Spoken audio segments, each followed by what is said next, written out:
Hello, I am Alan Wakim with the Sons of History. Today we're doing a second edition of the Tuesday Night History, and tonight is going to be a little bit of a controversial subject. It's a very controversial subject. In fact, it's very polarizing.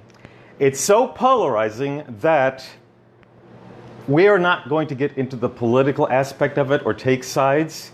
This is strictly a historical perspective with some religious background so that you can have an understanding of what is going on in the Middle East. Why are the Israelis and the Palestinians fighting perpetually? And is there any chance of peace? So it's real easy to just say, okay, everybody just get along, but it's a lot more complicated than that. So yeah, we are going to have to go back a couple of millennia, but unfortunately we have to so that you can get a full understanding of why there is conflict in the Middle East. Before I begin, I do want to dedicate this, as usual, to my friend Marlene DeVilla, who is in a hospital on a respirator up in New Jersey. Marlene, love you. Hope you recover. AMC Turn page really needs you. Now, because this is such a controversial subject and we're here to have fun, grab your drink. I have my Hendrix and tonic, so enjoy.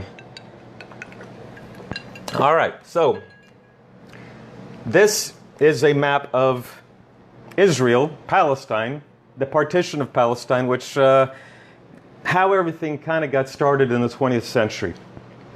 Now, the modern state of Israel was created it was in May 14th of 1948. Now, this used to be a British colony. We're going to get all that. I'm going to show you some maps so you'll kind of get a better understanding. If you've watched the movie Lawrence of Arabia, you're going to have a better understanding of this whole subject. But anyway, so May 14th, 1948, the modern state of Israel was declared. Here's what we're going to have to do. So what? Why is this such a big deal? Okay, this is where we go back in time. So what we're going to do is we will take a look at a little bit of the historical context, which I believe is going to be of importance. Now, Abraham. We've all heard of Abraham. The Muslims call him Ibrahim. But Abraham is the father of the three great monotheistic religions, Judaism, Christianity, and Islam. Now, his wife was Sarah, but Hagar was a slave of Sarah. Now, they were getting old and they needed children because Abraham was a very powerful and prominent man. So God, now this is going to be from a biblical sense, okay? I will be throwing in some religion. Now, God told Abraham that he is going to be the father of many people. I mean, as many as the stars in the sky. So he wasn't getting any children from Sarah, so Sarah suggested, why don't you have a child with Hagar? So he did, and that son, his name was Ishmael. Now remember this because this is very important. Ishmael would eventually be the father of the Arabs, the father of the Muslims. Sarah would be the father of the Jews, which then branched into Christianity. Sarah eventually had a son named Isaac. Isaac is the one, if you remember maybe in the movie The Bible or read the Bible, where Abraham was about to sacrifice his son. Isaac, according to Jews and Christians, Isaac was the boy. Now some say it was Ishmael, but in terms of the Christianity and Judaism, it was Isaac. I should mention, by the way, some disclosure and for disclosure and transparency, that my family comes from Lebanon and we are Christians ourselves. So yes, you will kind of get a little bit of a Christian maybe bias, but I mean, it's how we all are. Anyway, or most of us in any case. Okay, so this is the family tree. Isaac eventually had a son named Jacob, who was later named Israel. Jacob had a brother named Esau. You might have heard of Jacob and Esau. But Jacob had 12 kids. Those 12 kids became the 12 tribes of Israel. So let's go to the next screen. Okay, now this is the genealogy. We're not going to get too much into it, but if you get a chance, go online and take a look at it. I wanted you to see Hagar had her kids. Hagar had Ishmael. Ishmael had Kedar. And if you go down the family tree, you eventually hit Muhammad. So that's where Muhammad comes from, the father of Islam, through Ishmael. And then, like I said, with Isaac, you had Jacob. With Jacob, you had the 12. And that includes Joseph. Joseph was the one that was sold into slavery in Egypt. Very important, because if you saw the movie The Ten Commandments, the reason why the Jews were in, or the Hebrews were in Egypt, was because of Jacob. So they were there for a while, and then there was a bad Pharaoh. In the movie with Charlton Heston, they called him Ramses. I don't know if it was Ramses, but Moses took them back to the Promised Land. You saw the chariots and all the charioteers drowning in the Red Sea, or was it the Reed Sea? We don't even know. Anyway, but Joseph is important because that's why they were in Egypt. That's why they were in bondage. Moses brought them back. So what had happened is that they went... I want to mention this real quick. Got to pause this. Ishmael moved to Mecca. Ishmael and Hagar moved to modern-day Mecca. Now, according to the Islamic tradition, that's the Kaaba. That's like the most important thing in Islam. According to Islamic tradition, Abraham and Ishmael rebuilt this, because there was another one. There was a foundation, but they built the Kaaba. So that's the Islamic tradition. This is where, when they pray to Mecca, this is it right here. So we will go to the next one. Okay, now, when Moses didn't make it, obviously, if you read the Bible, Moses didn't make it to the Promised Land. Joshua had to do it.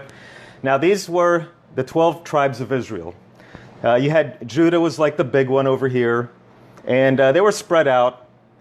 Now, this one right here, this is Philistia, the Philistines. This is where the word Palestine comes from. Now, this is important. Here's Jerusalem, right, here's Bethlehem, and there's Jerusalem right there. Okay, so next. Okay, this is Philistia. You have some of the main cities like Gaza, which still exists today, Ashkelon, Ashdod, Jaffa, that's modern Jaffa. This was all where the Philistines lived. Over here, the Valley of Elah, that's where David slew Goliath. Goliath was a Philistine. So you can already see that there's already conflict between the Hebrews, because they were called the Hebrews. So you have the Hebrews, and then you have the Philistines. So now we're talking like 3,000 years ago, 3,200 years ago. Now, there was a state of Israel and a state of Judah. Now, during that time, those countries, you had King David, you had King Solomon. Then after Solomon, it got split up between Judah and Israel. But during those times, there were constant empires being built around the country. Egypt, Phoenicia, Assyria, Babylon, Persia, Macedonia, that's Alexander the Great. When he died, it was a Greek Seleucid Empire. You had Rome and Byzantine. You had the Arabs and Islam. When after Muhammad died, the Muslims swept through the Holy Land.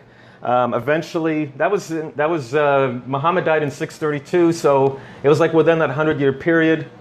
Jerusalem was taken over by the Muslims. Now the Crusades, that was in the 1095 was when it started. Then you had the Turks, and again, if you saw the movie Lawrence of Arabia, you'll know that the Turks held it until 1917 and 1918, and then Great Britain came along and took over the country. And what they did was they created what was called the Mandate. Now, this is the Ottoman Empire. Again, if you remember the movie, here's Mecca over here. Here's Aqaba. Yeah, it's going too fast. And pause it. Okay, here's Aqaba. That's where they had that famous battle scene. So this was the Ottoman Empire. Now, at the end of World War I, it was destroyed. This guy right here, now this is Alec Guinness. Alec Guinness, as you know, if you're a Star Wars fan, is Obi-Wan Kenobi, the original Obi-Wan Kenobi. Alec Guinness played Prince Faisal, and Peter O'Toole played T.E. Lawrence. These two guys were very important because this man over here is going to end up becoming a very powerful king, and there was a lot going on with World War I. The British promised the Arabs that they would get their own homeland. A couple things happened which they didn't fulfill the promise the way they really wanted to. So watch Lawrence of Arabia. It's a great movie. Okay. this is what happened right here. It's called the SykesPicot Agreement. You may have heard of it. Very important agreement. France and Russia and England decided that they're going to divvy up the Ottoman Empire after the war was over. Now, the world found out about it because in the Bolshevik Revolution, Leon Trotsky told everybody about the agreement. And this was kind of an embarrassment to the French and the British because the British, again, promised them that they would have their own homeland. So it kind of was an embarrassment. But this is important because what this ended up doing was creating the modern states of some of the Arab nations that we see today, Syria, Jordan, Iraq. So very important agreement to know about. Okay, let's move on. Okay, now this is a famous picture. That's that's Prince Faisal, who ends up becoming a king, and there's T.E. Lawrence. T.E. Lawrence felt betrayed by the Sykes-Picot. He wanted to help out the Arabs so that they would get the homeland that they wanted. He didn't quite succeed, partially, but not completely. And the reason why is because he was going to be the king of Syria, but the French said, no, we want Syria. Syria became Syria and Lebanon. So they kicked him out. There was a battle fought. They kicked him out. He ends up becoming the king of Iraq. His brother, Abdullah, becomes the king of Transjordan. Now, today it's called Jordan, but back then it was called Transjordan because it was across the Jordan River, hence the name Transjordan. Okay, so World War I is over.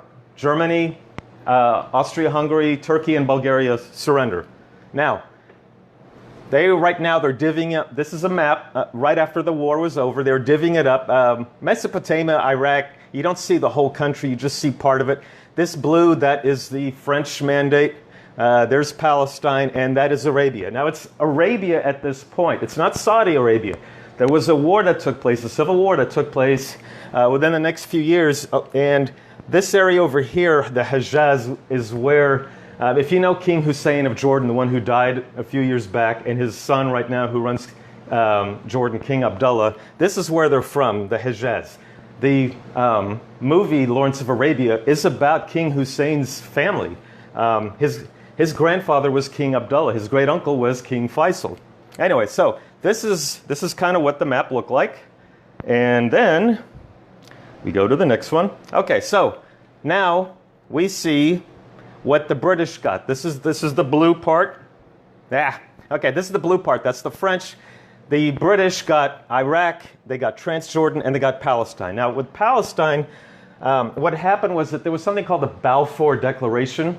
The foreign minister of Britain, Balfour, promised the Jews a homeland once Turkey was kicked out. But they weren't real specific as to how much, but they were supposed to get a homeland. Well, the Arabs were also promised their own homeland too. So what happened was that they decided that in Transjordan there would be no Jewish migration at all. The Jews were allowed to migrate between the Jordan River and the Mediterranean Sea. So you had a lot of Jews here, but you had none over here.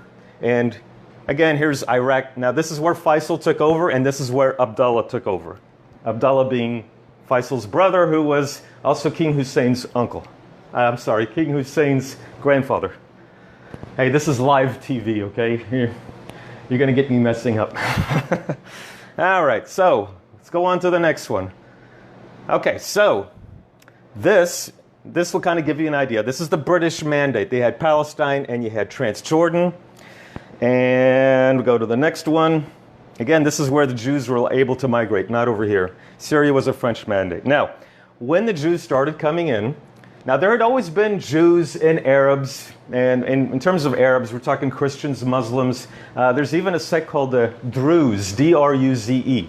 They've always lived here for thousands of years in peace. There were some times that there were some problems, but the Turks had a very firm control of the population. You did not mess around under the Turks. They would slaughter you. But with Turkey gone and Britain in control, there were a lot of Jews that started migrating. They bought some land, and there was some tension between the Arabs, Christians and Muslims, and the Jews. Well, it got so bad that on November 29th, 1947, the United Nations decided to partition the country. So the white area, because they just couldn't get along, the white area was for the Jews. here and here, and the yellow goldage would be the Arabs. Now, Jerusalem was going to be an international city because Jerusalem, everybody loved Jerusalem. So, and that was like a big deal, and we'll explain more later why. So this was proposed. The Arabs did not accept it. The Jews did accept it. This led to a civil war. And the civil war started the very next day, November the 30th of 1947, and it got really bad. I mean, there were atrocities committed. There were atrocities committed on both sides.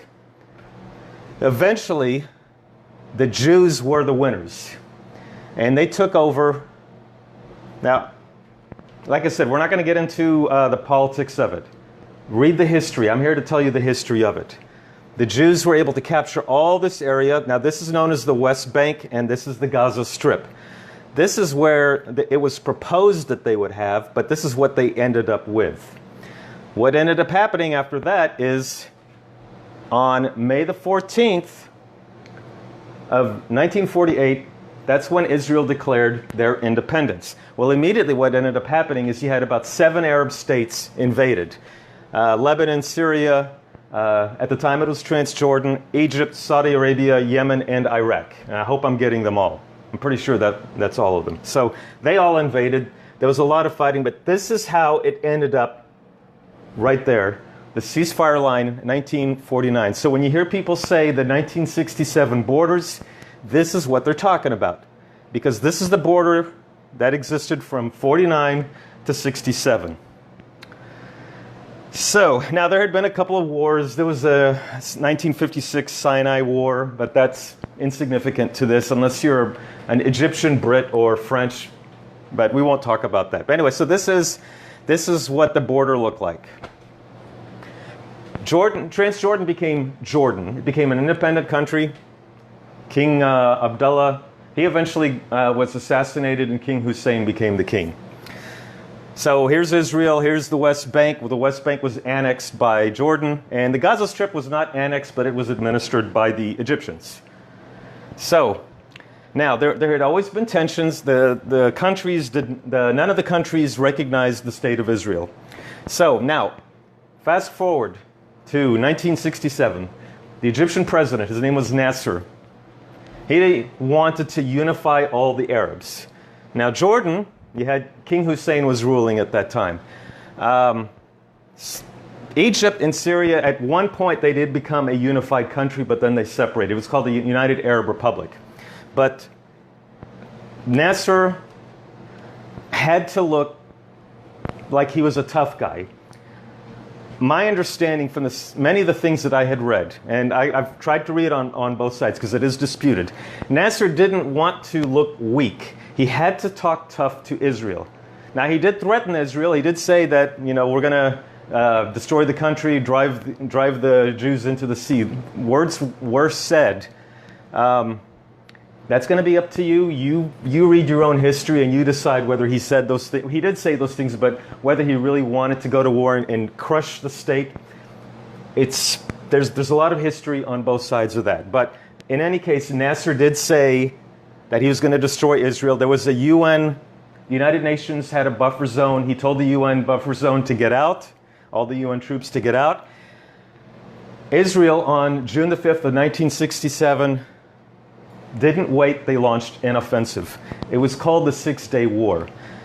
And what they ended up doing was they first attacked the Egyptian Air Force, and then they attacked the Jordanian Air Force, and they captured the Sinai, they captured the Gaza Strip, the West Bank, Jerusalem, and then around the 3rd or 4th day, they went after Syria because Syria was shelling them, and they captured what was called the Golan Heights. So we will show you a map. It was really bad for... Okay, well, this is what Israel had. They captured all this. So let me stop it here. This is what Israel controlled after the Six-Day War. You had the Golan Heights. You had all of... See, I really need to have like a professional sitting here doing this with me. Okay, I'm going to go back one.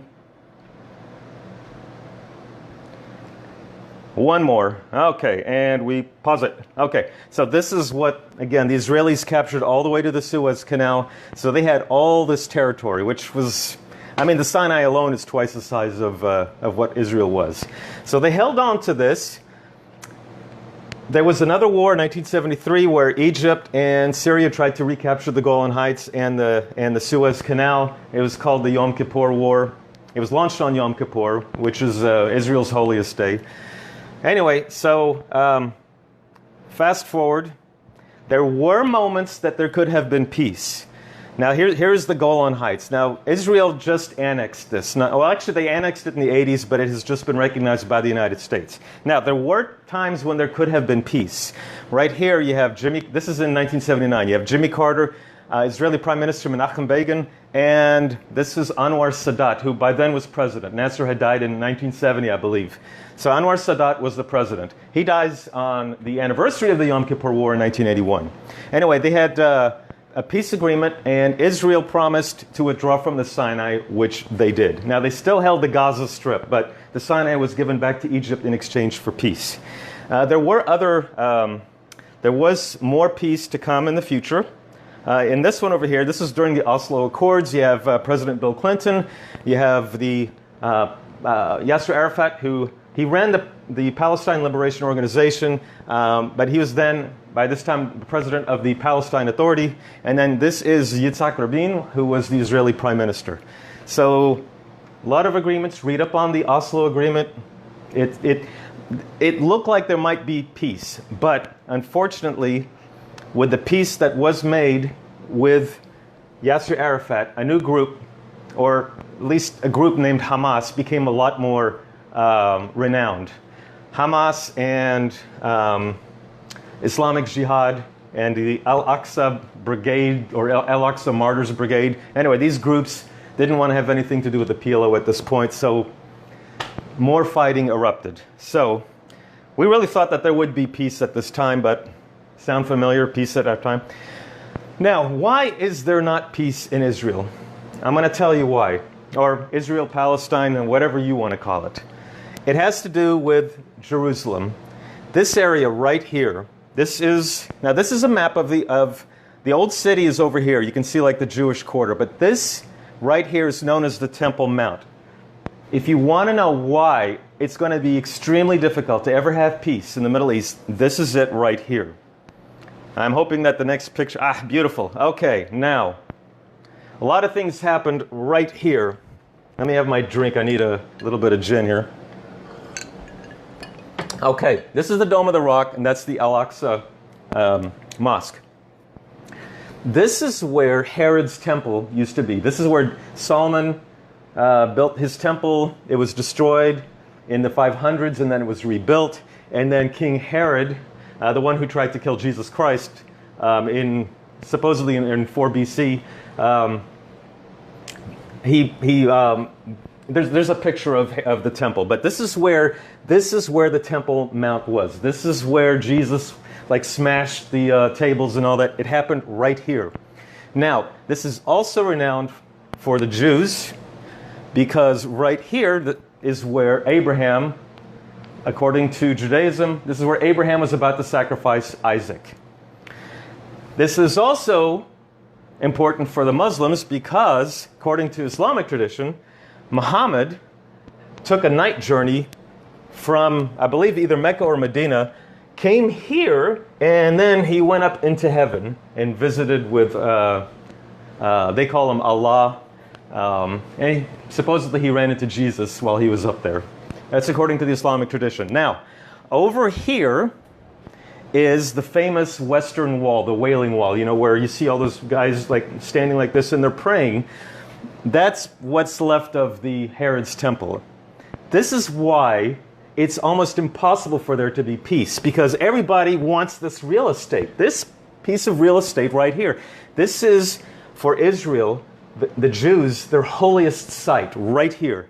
For the Muslims, it's their third holiest site. Mecca, Medina, and then right here, this spot right here. Nobody wants to give it up.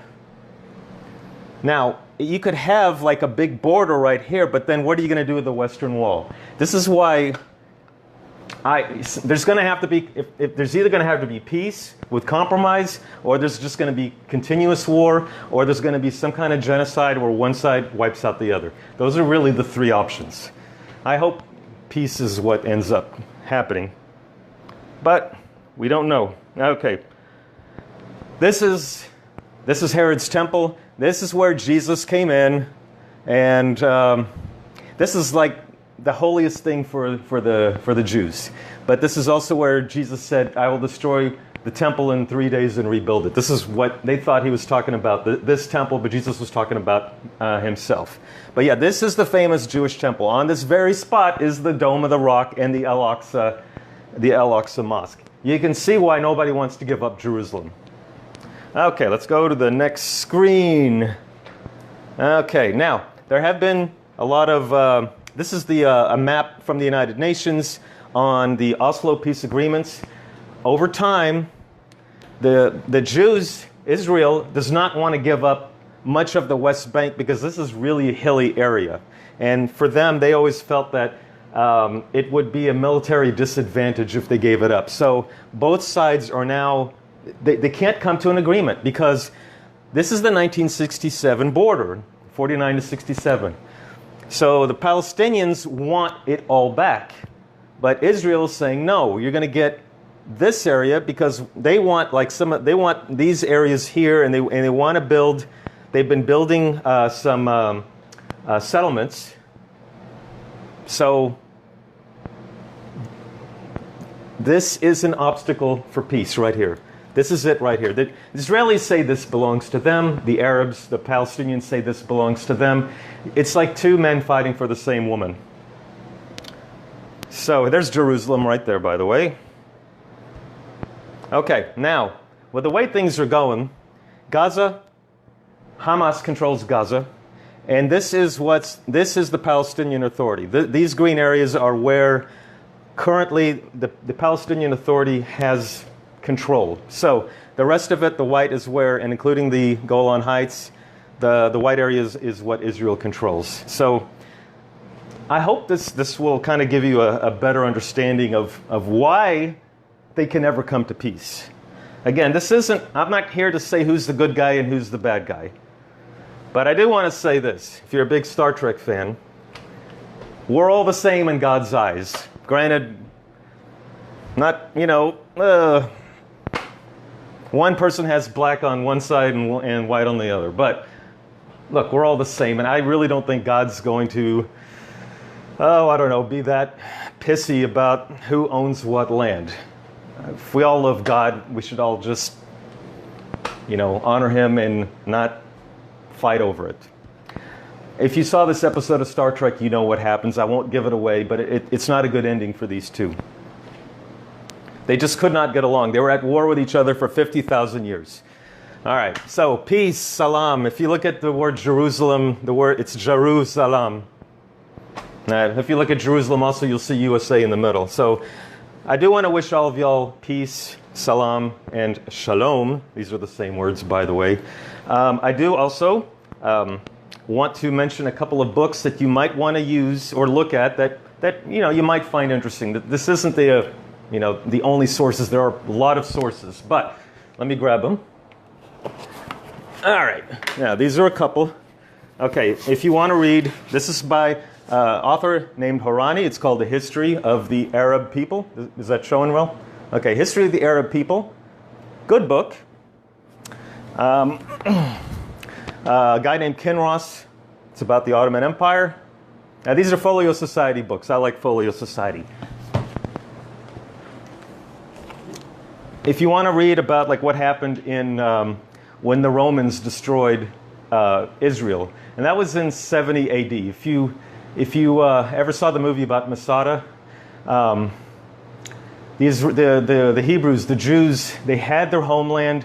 It was destroyed in 70 AD by the Romans, and then Masada was like the last holdout. About maybe 60 years later, there was another rebellion, and they were crushed. And I believe it was Emperor Hadrian decided to rename the area Syria Palestina in honor of the Philistines. Now, that happened, like I said, that was in the 2nd century of the Roman Empire, the 2nd century AD of the Roman Empire. So there has been just, we pointed out about how all these different countries, all these different empires took over the whole Middle East region, the last one being the Turks and the British. So, like I said, the Arabs want it, the Jews want it. The works of Josephus. Now, Josephus, from what I gathered, he is the only source that we have on Masada. And he becomes friends with Titus. Titus was the man. Titus ended up becoming the Roman emperor.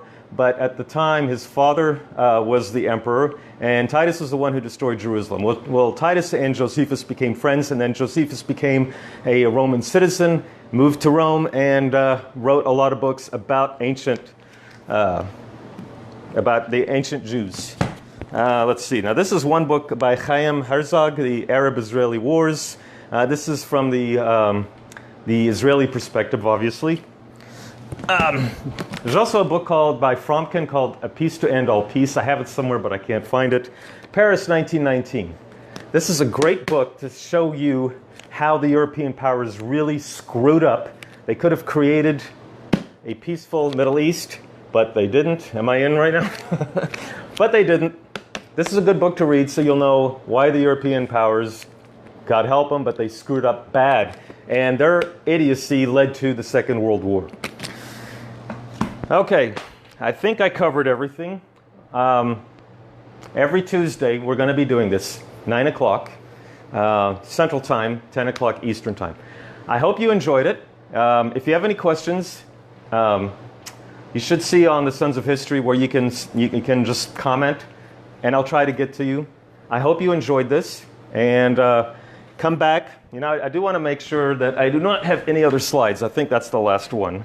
Let me make sure. I just threw them all together. Yep, that's it. Okay, so leave me a comment. Like us on Facebook. We're on the Instagram. We have our own website, thesonsofhistory.com. I'm Alan Wakim. I'm with the Sons of History, and thank you for being with us here on Tuesday Night History. Have a good night. Peace, salam, shalom.